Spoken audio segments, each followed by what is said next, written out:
సికింద్రాబాద్ లో సంక్రాంతి సందర్భంగా సంయుక్త ఫెర్టిలిటీ ఆధ్వర్యంలో ముగ్గుల పోటీలు నిర్వహించారు. సాధారణ వ్యక్తుల కన్నా వికలాంగులకు కళా నైపుణ్యత ఎక్కువ ఉంటుందన్నారు. వారి లోపాలను ఎత్తి చూపకుండా ప్రోత్సహించాలని సంయుక్త ఫెర్టిలిటీ సెంటర్ అధినేత్రి డాక్టర్ సంయుక్త అన్నారు. వారిలో ఎవరికైనా ఆరోగ్య సమస్యలుంటే వారికి ఉచితంగా వైద్యం అందిస్తామని తెలిపారు. ముగ్గుల పోటీలో గెలుపొందిన ముగ్గురు మహిళలకు పోటీలో పాల్గొన్న వారందరికీ డాక్టర్ సంయుక్త బహుమతులు ప్రదానం చేశారు.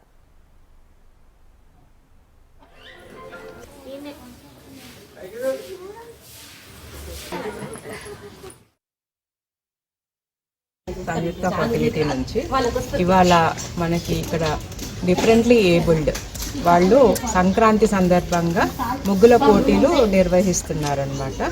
సో మనం కూడా మన వంతు సాయం చేయాలి, వాళ్ళ కళని అప్రిషియేట్ చేయాలి అనుకొని ఇక్కడికి వచ్చాము. సో వీళ్ళందరూ చాలా ఆసక్తితో చాలా టైం స్పేర్ చేస్తూ వాళ్ళకి ఎంత డిజబిలిటీ ఉన్నా కూడా ఉన్నంతలో మేనేజ్ చేస్తూ ఎంత చక్కగా రంగోలీలు వేశారు అని అంటే అసలు అన్నీ బాగున్నా కూడా మనం కూడా అంత బాగా వేయమేమో. సో వాళ్ళ స్పిరిట్ని నేను చాలా అప్రిషియేట్ చేస్తున్నాను. అంటే వాళ్ళ డిజబిలిటీ మీద మనం ఫోకస్ చేయొద్దు, వాళ్ళ ఎబిలిటీ అనేది మనసులో ఉంటుంది, మన ఆశలు ఆకాంక్షల్లో ఉంటుంది. అంటే ఆ ధైర్యము, డిజబిలిటీని మర్చిపోయి అంతకు మించి ధైర్యం తెచ్చుకొని ఇంకేదో చేయాలి అని చెప్పేసి వాళ్ళకు వాళ్ళు స్వయం ఉపాధి కల్పించుకొని వాళ్ళ ఫ్యామిలీస్కి సపోర్ట్ చేస్తూ వాళ్ళ పిల్లల్ని సపోర్ట్ చేస్తూ వాళ్ళని వాళ్ళు సపోర్ట్ చేసుకుంటూ ఎంత హ్యాపీగా ఉన్నారు అంటే అది చాలా అప్రిషియేట్ చేయాల్సిన విషయం. ఇక్కడ ఈ కార్యక్రమానికి సారథి ఎవరు అంటే నాగమోహన్ గారు.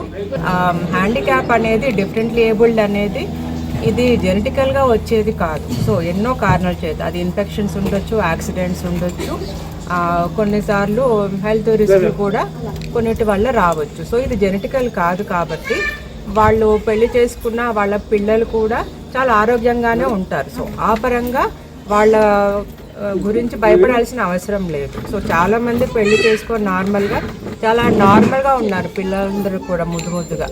సో వీళ్ళ గురించి పెళ్లి చేసుకోవడానికి కానీ అలా భయపడాల్సిన అవసరం ఏమీ లేదు.